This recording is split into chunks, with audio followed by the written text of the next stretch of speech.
Are we live? Yes. Greetings to everyone, and you're welcome to Politics Insight on Voice of Biafra Television once again. And with us in the studio today, we have Michael Rubin. And I will leave the stage to the Prime Minister and Michael Rubin to do the Thank, finishing. Dr. Michael thank you Rubin, very much, welcome to Minister the of studio. Information. It is a great honor to be here today with Dr. Michael Rubin, one of the most respected think tank official and foreign policy leader in Washington, D.C., and a great friend of Biafra and Biafra Republic government in exile. He is more his impressive biography. Here is more of his impressive biography. Michael Rubin is a senior fellow at the American Enterprise Institute, where he specialized in Iran, Turkey, and the broader Middle East. A former Pentagon official, Dr. Rubin has lived in post-revolution Iran, Yemen, and both pre- and post-war Iraq. He also spent time with the Taliban before 9/11.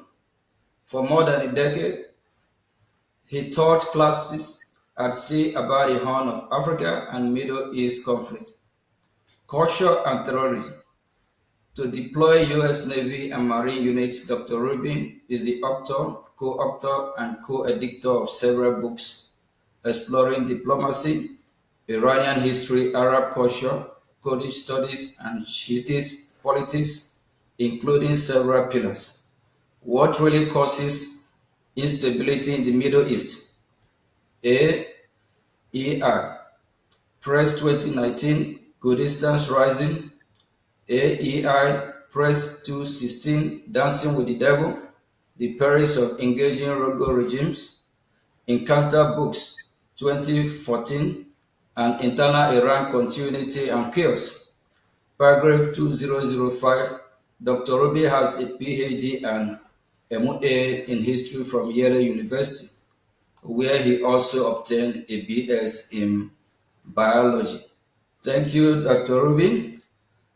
The question go, we have a lot of questions, but because of time, we just take as much as we can. The Biafra Republic government in exile has focused on promoting the U.S. recognition of Christian genocide in Nigeria and had aggressively engaged the U.S. government for such recognition in parallel with other advocacy such as the U.S. Christian community and organization. This has been successful with President Trump declaring Christian genocide in Nigeria. From our perspective, this allows for normalization or discussion of the concept of an independent Christian state in the form of Biafra. Doctor, what are your thoughts about President Trump and the White House declaration about Christian genocide on Nigeria and steps taken to hold Nigerian government accountable? Thank you. Thank you so much, Mr. Prime Minister. It's a pleasure to be here speaking with you. Um, First of all, I'm glad that President Trump and Secretary of State Marco Rubio have calibrated U.S. policy towards reality rather than wishful thinking, like what we saw with the previous administration when Nigeria was taken off the watch list by Secretary of State Antony Blinken. And frankly, the facts on the ground tell the story much more important than any US administration. And so I would hope, Democrat or Republican, whoever follows President Trump, would also continue to recognize the real slaughter of Christians that is occurring in Biafra. The way I look at it is this way: there are two possibilities. Number one, either the Nigerian government is directly and purposely slaughtering the Christians in Biafra. The second possibility is the Nigerian government is too weak to prevent the slaughter of Christians in Biafra. Either way, however, the fact remains that there is an ongoing genocide. If the Nigerian government is purposely and directly seeking genocide against Biafra, then the United States must recognize Biafra to help protect it. And if the Nigerian government is a failed state and too weak to prevent the actions of the Fulani militias, then the United States should stop recognizing the fiction of Nigeria and recognize the independence of Biafra. In reality, Nigeria is a colonial empire. It's an artificial state, and it's a failed state. The fact of the matter is, it's time to continue the full decolonization of Western Africa, and that means allowing Biafra, Amazonia to be free. Thank you very much, Doctor.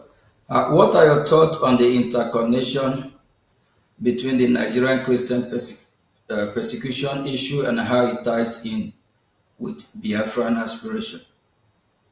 Well, look, Biafra didn't simply form a few years ago.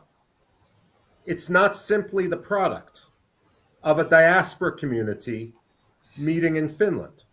The fact of the matter is, Biafra has always existed, and we can go back to the 18th century, if not before, and we find evidence of Biafra and recognition of Biafra on European maps and elsewhere. But certainly, Biafra showed its desire back in 1967, and unfortunately, for cynical reasons relating to the Cold War, for cynical reasons relating to Nigeria and its economy, we have a situation in which Nigeria was quite literally allowed to get away with murder, allowed to get away with genocide. One of the problems that we see when we fail to recognize genocide when it occurs, when we fail to delegitimize the ideology that leads to that genocide, is it ensures a repetition of that genocide. After World War II, the German Nazi Party was stigmatized, and the Germans were forced to come to account with what they did. The problem we have in Nigeria is that too many countries have given Nigeria an excuse not to recognize its own responsibility for the first genocide in Biafra. And because of that, the ideology has continued and it has amplified to the point where we now have the second genocide in Biafra. The moral compromise of people like the president of Finland is shameful. The moral compromise of Anthony Blinken when he was Secretary of State was shameful, especially because he used his own father-in-law's experience in the Holocaust as part of his claim to moral standing when he became Secretary of State. The fact of the matter is, there will not be peace in Nigeria until Biafra is free. And it is unfair for everyone in Biafra to have to suffer through a second Nigerian genocide, a second Biafra genocide at the hands of the Nigerian government, simply because diplomats want to be polite and want to make their oil deals and their other trade deals. The Christians of Nigeria should not be sacrificed so that some Europeans can make a quick contract. Thank you very much, Doctor. I'm so encouraged with your words, your expertise, and your knowledge. I hope people are listening and learning from the expert and for who care for humanity. Thank you. The Biafra Republic government in exile brigade heavily invests in time and energy and in high-level engagement in Washington, D.C. While the New Biafra movement has existed since the late 90s, a professional engagement campaign led by Brigade in Washington, D.C. is a very recent phenomenon, being less than 2 years old. Due to this change in strategy, in some ways, we have more success in the past 2 years than the previous 20. We have two questions relating to this. Can you explain to the Biafran people why educating U.S. officials on the Biafra issue is critical? Well, first of all, what you say is absolutely true. I personally, of course, am not Biafran, and so I'm not going to comment on internal Biafran politics. What I would say, however, is that whatever one's political belief as a Biafran, the most important thing is education of people outside Biafra, of people outside Nigeria, to understand the Biafran cause. And there's absolutely no doubt that great progress has been made over the last 2 or 3 years on the issue. Now, there's been two issues or two dynamics that have allowed to this success. The first is the lobbying campaign that the Biafran community in exile has undertaken in Washington. You have made people aware. You don't need to spin. You don't need to create facts. All you need to do is educate. Because unfortunately, the Nigerian government is creating the facts with its own perpetuation of genocide in Biafra.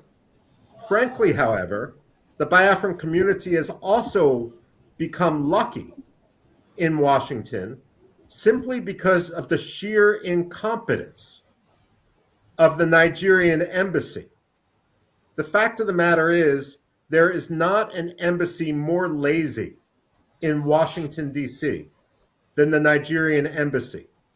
Even when I talk to State Department officials who do not necessarily agree with the idea of an independent Biafran state, they will acknowledge that the reason why the Biafran cause has sunk such deep roots now in Washington, D.C., is not only because of the lobbying efforts, but also because the Nigerian government has not managed to contradict or explain any of the assertions made by the Biafran community or its own Nigerian actions.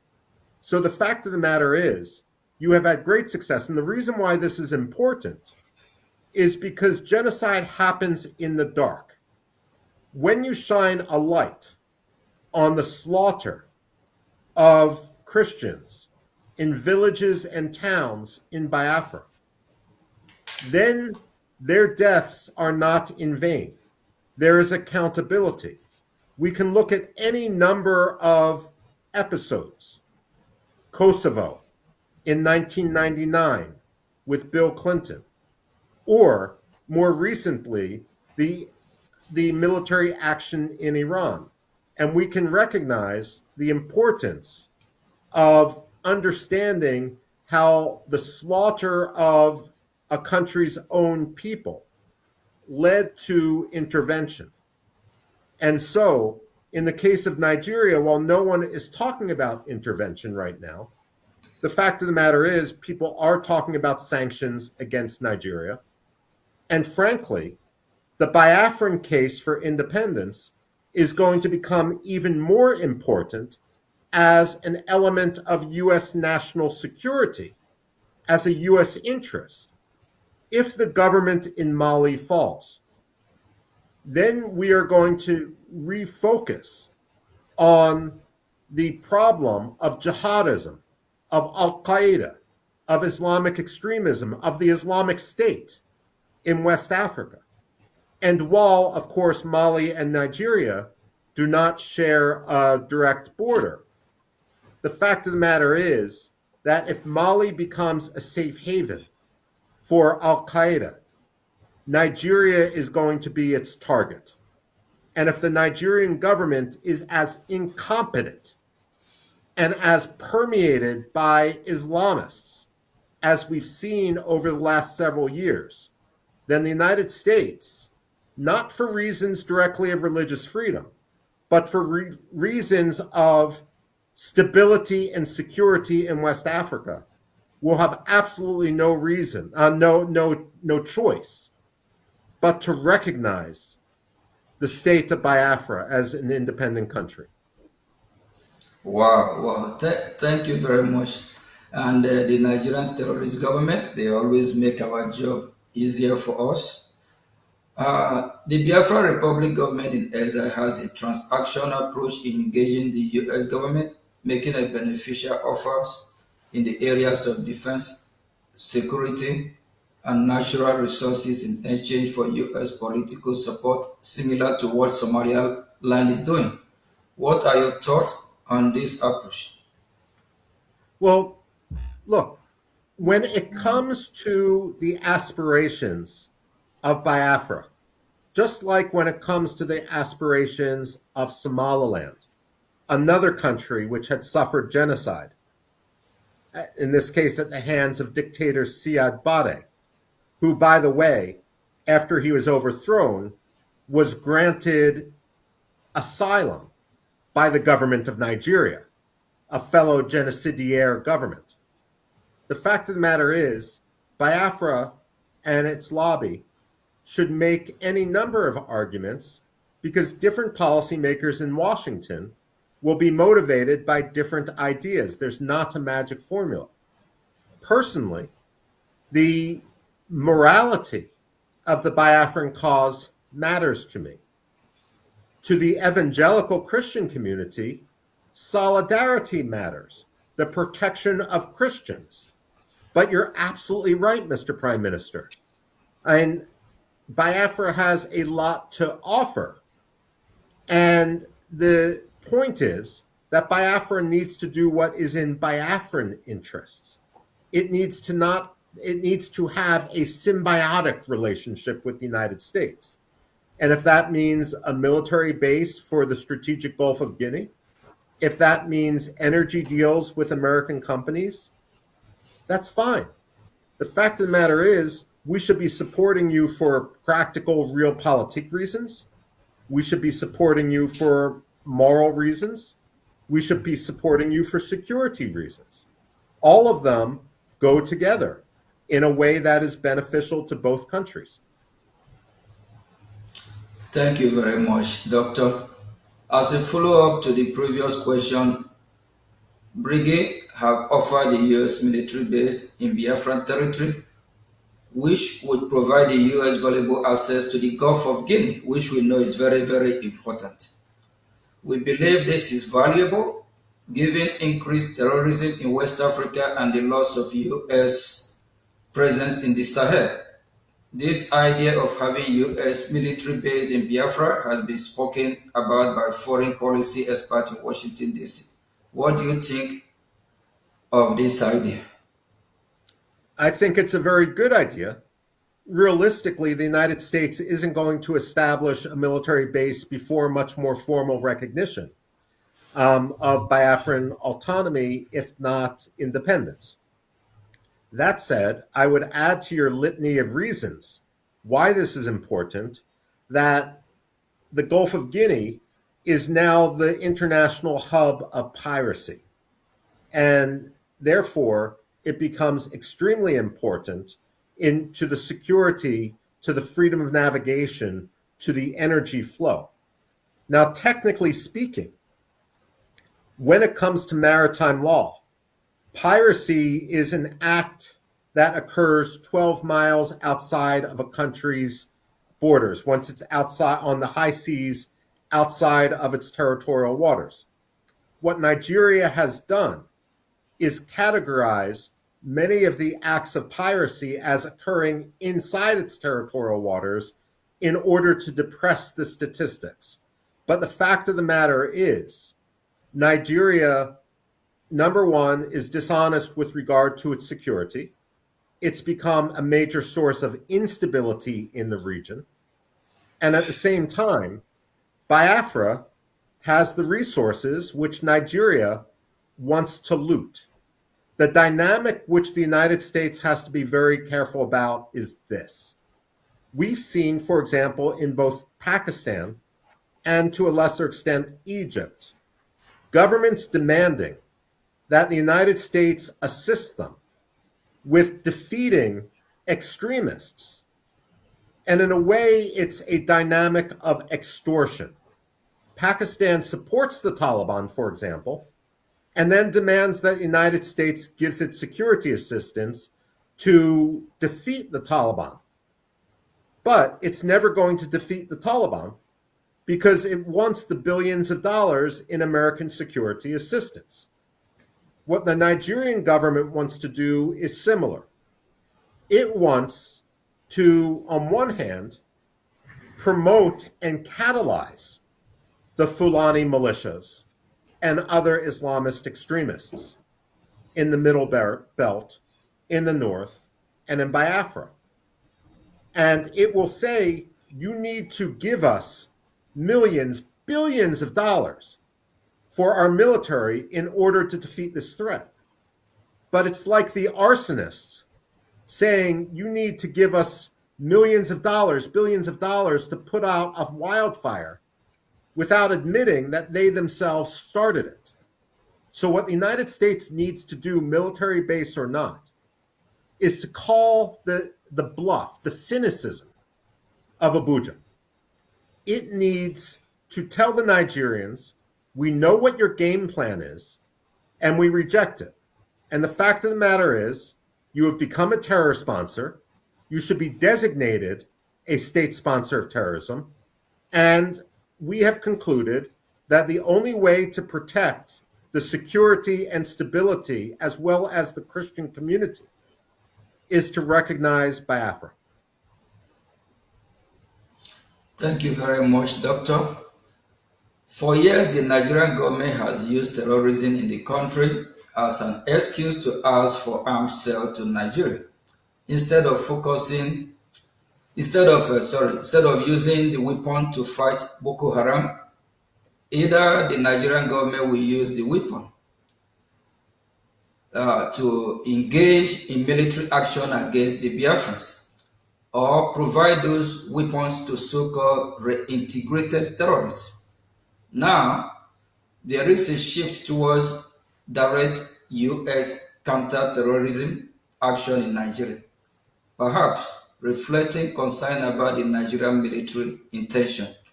What are your thoughts regarding arms sales to Nigeria? Should they be blocked or at least conditions attack that U.S. arm cannot be used against the Biafrans and Christian population? Well, look, at a minimum, they need to be conditioned. The fact of the matter is, however, that the Nigerian government probably wouldn't adhere to those conditions. Look, I mean, when push comes to shove, the Nigerian government needs to be held accountable for its own actions. And the Nigerian army has been shown not to be a reliable security force. What I would do is challenge the Nigerian government. I would demand that any weapon sales be preconditioned on the arrest, the trial, and the conviction of any Nigerian officer, any Nigerian soldier who has participated in human rights violations against the people of Biafra. And if the Nigerian government isn't serious enough about rooting out the corruption and the terrorism within its own armed forces, then Mr. Prime Minister, under no circumstances should they get a single weapon or salary assistance to their military, because it's clear that they're insincere and they're playing a double game. Thank you very much, Doctor. Can the Biafra military force, the Biafra Defense Force, Biafra Liberation Army be an alternative for U.S. in the area to the Nigerian military, similar to how the Kudus have been helpful? to the U.S. in the Middle East. Should the U.S. military train and professionalize the Biafran force into a professional counter-terrorism force? We have proposed this to U.S. government for consideration. I would say that that is a good aspiration for the future. Realistically, until the United States recognizes the autonomy of Biafra, it's unlikely that you're going to get US trainers descending into Biafra the way they have in Iraqi Kurdistan or more recently in Somaliland. But you're absolutely right. Biafra should have the ability to defend itself to the best of its ability, especially if its neighbor cannot be trusted and indeed is the main threat to its security. Thank you very much, Doctor. The government of Nigeria has relationship with U.S. adversaries, including the Islamic Republic of Iran. In fact, Nigeria at one point brought Iranian officials into the parts of Biafra which remained under government control last year. Nigeria is also trying to bring a Turkish military presence into the country. This is unacceptable to the Biafra Republic government in exile. We are eager to work with the US to counter this malign influence. Should the US also view supporting Biafra as combating malign foreign influences, such as from Iran? Yes, although frankly, I see Turkey as a much greater threat right now. Turkey entered, for example, Somalia with the argument that it was going to bring peace and security to Somalia. But what Turkey did was empower al-Shabaab to the point where you cannot even go from the Turkish-controlled green zone at Mogadishu's international airport to the Villa Somalia, just a couple kilometers away, because al-Shabaab controls the territory in between. If Turkish forces, if Turkish advisors enter Nigeria, they are not going to bring peace and security. They are going to empower Boko Haram. Their weaponry is going to end up with Boko Haram, and they are going to catalyze the slaughter of the Christians in Biafra. If Turkey cannot even acknowledge the Armenian genocide, how can you trust them with the lives of the Christians in Biafra? Thank you very much, Doctor. And I believe that every finger is pointed to Nigerian government or as a regime, as Iranian regime. So Nigeria is Iranian part two. So they share the same ideology. So arming or supporting the Nigerian military is actually supporting terrorism against the Biafran Christians and even the Nigerian Christians. Thank you very much. In addition to the United States, which sovereign state do you think Biafra should cultivate relationship with? For example, Biafra has a historical relationship with Israel, and Israel is currently a natural ally for us. Look, ultimately, who recognizes Biafra and who Biafra recognizes is an issue of strategy. Certainly, Israel makes sense, but look, the fact of the matter is, African countries should support the Biafran cause as well, because Nigeria is simply a colonial empire under the guise of being an independent African state. The fact of the matter is, the way Nigeria has acted disqualifies it from the full recognition of the African Union and all of the member states. If I were Biafran, I would look at other states in the region that perhaps have reason to understand the threat which Biafra has been under. Somaliland as a victim of genocide. The Namibians were also victims of genocide. in the future, one might look at countries that have had difficulties between sectarian communities, like the Central African republics.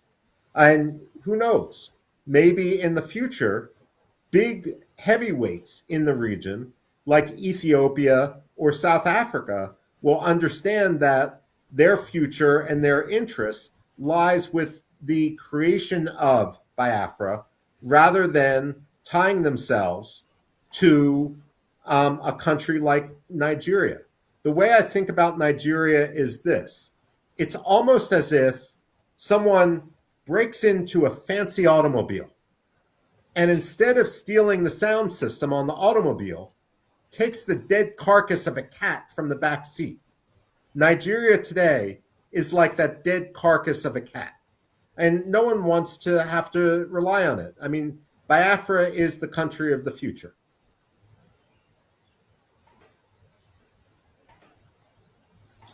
Thank you very much, Doctor.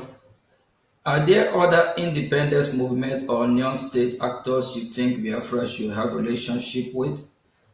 We have contact with the Ambazonia. Somaliland is being pointed out as a successful example.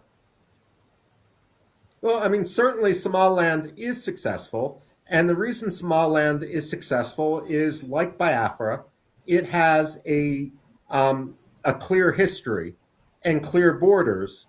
And it also has a national unity that is born from the trauma of the initial genocide.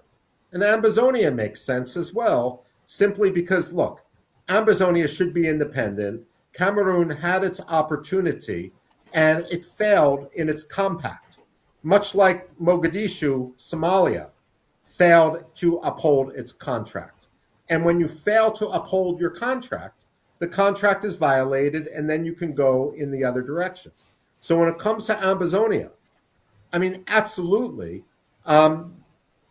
they have every right to be independent. And frankly, their national history is going to be tied to Biafra's and vice versa.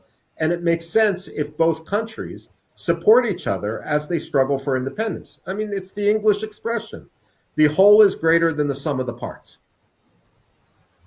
Thank you very much, Doctor. And I know your time is limited. I wish we can have you all day here because your words, is whoever don't learn from what you're saying and especially your experience on this very particular field, you're actually saying everything with facts, and that's exactly what is happening because in the world we live today, people are shy away from speaking the truth, saying the way it is. Thank you, Doctor.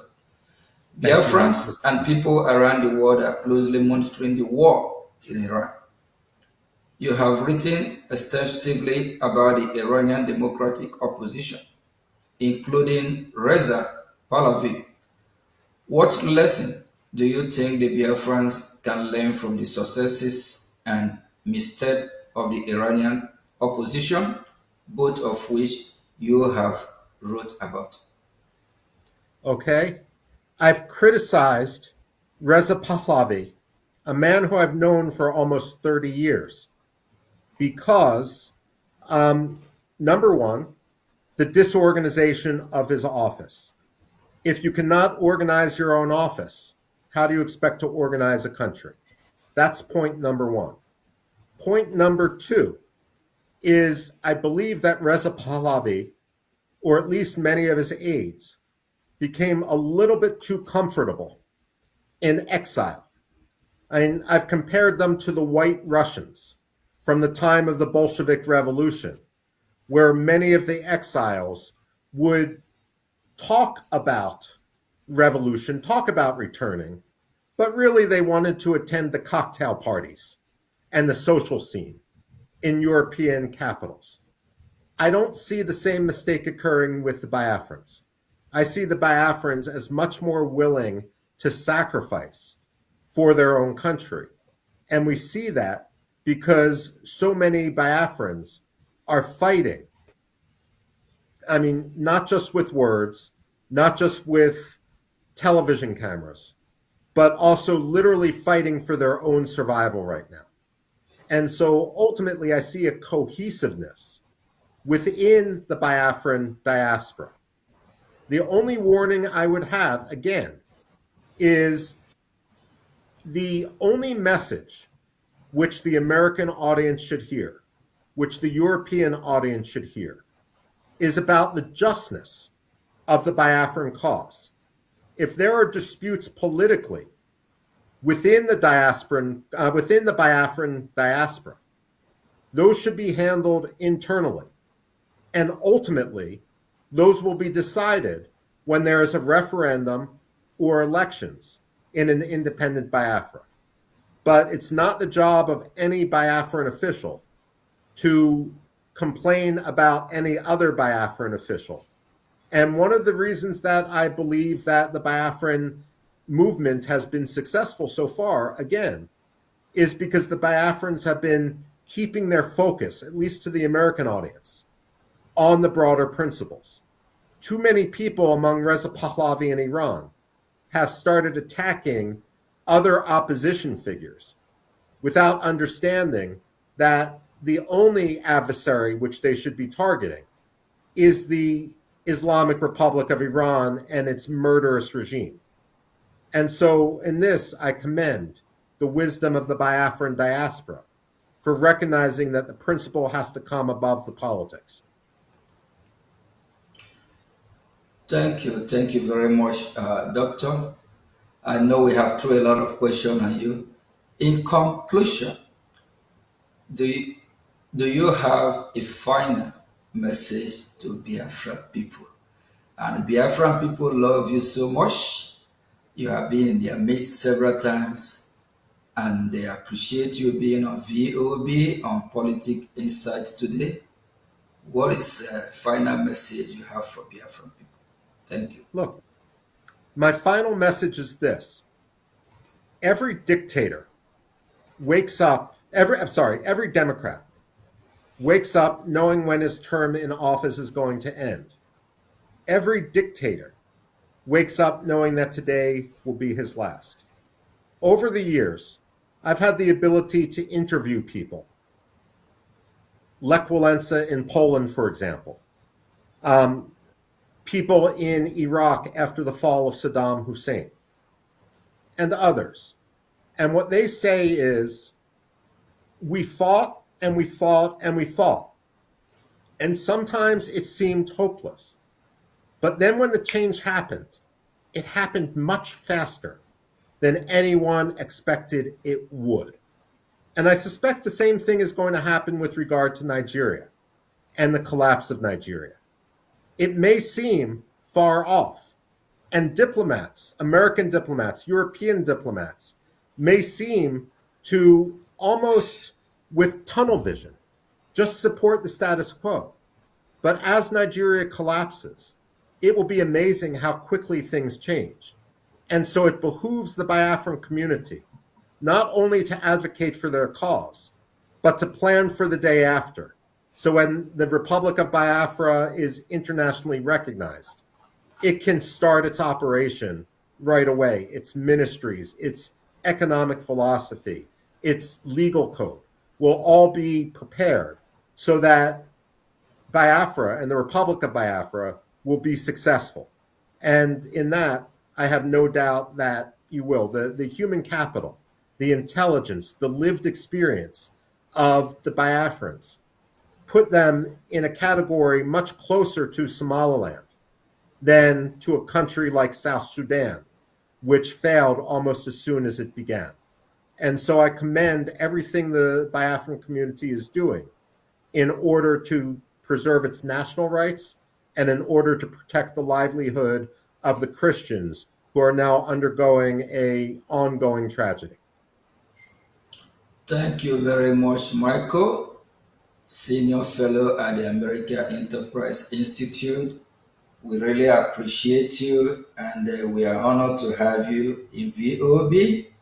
I know this what we went through before the interview. We have some difficulty at the time, and we appreciate your patience. We love you very much. Keep doing the good work. to save the minority, also Christians that have been persecuted, even non-Christian. God will reward you. Humanity love you. On behalf of the Biafran people, I'm saying a very big thank you. And the Thank global you. community that know what you are doing, they love you very much because we know you are doing this from the bottom of your heart. And we have heard all you said, and we believe that those viewers that are listening and U.S. government, they know the right thing to do because Iran of Africa is Nigeria. And if Nigeria is not disintegrated after taking down the terrorists over the Sahel without on the Middle East, I mean, without dealing with Nigeria terrorists, because Nigeria have been a safe haven for the terrorists. Even they have Hezbollah in Nigeria, over 22 terrorist groups. So after Iran, we believe Nigeria should be next, and Biafran people should be free, and every minority in that region deserves to also get their freedom. Thank you very much. We appreciate you. And I also want to let Biafrans know that Marco here, Michael Rubin here, acknowledged the success of Biafra Republic government in Washington, of which we have been spreading the gospel, educating U.S. officials, because some Biafrans are not aware of this. And thank God that you yourself, you acknowledge it, that the work of our lobby, taking us to Washington, D.C. is paying off. Thank you very much, Marco.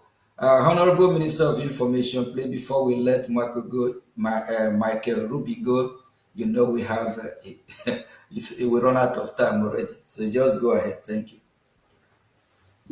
Thank you, Dr. Michael Rubin, and we appreciate you so, so much. The Biafran people love you from the bottom of our heart. But there is something that is bothering us, the Biafran people. How is it possible that you predict the future Well, we on don't predict the politics? future. You need to work for the future. And that's what gives me such hope when I see the Biafrans work to that common goal. Wow, thank you very much. In 2025, you said after Mali, Nigeria fall is the next. And today, what you said has come to pass. That is why I asked the first question. How do you do it? The same way you had written and predicted about Iraq, Iran, and many other countries and many other nations, most especially every conquest agenda team that has to come to Islamize the entire nation. You're always on it. Michael, what is the secret of how you go about getting these facts aligned that they come to pass the right way? There is no secret. Look, I'm not a diplomat. I put diplomacy aside. Foreign policy needs to be based on reality and not wishful thinking. And when it comes to, and certainly not greed and commercial contracts. So when it comes to Alexander Stubb, it's clear that he's motivated by commercial contracts. When it comes to Anthony Blinken, there was too much wishful thinking. All one needs to do is look at what's happening on the ground in a country like Mali or in a country like Nigeria. And then that's the only thing which you should base your analysis on, even if it makes people, even if it's uncomfortable, even if it makes officials in Abuja uncomfortable. You only need to work in the realm of reality. And that's what I try to do. Thank you, Michael. I did Thank you. ask one very important question to our previous guest, and I'll also throw it to you. Is it advisable to reintegrate Boko Haram terrorists or Islamic jihadist terrorists into the military formation, because this is what Nigerian government are doing? No, it's not wise.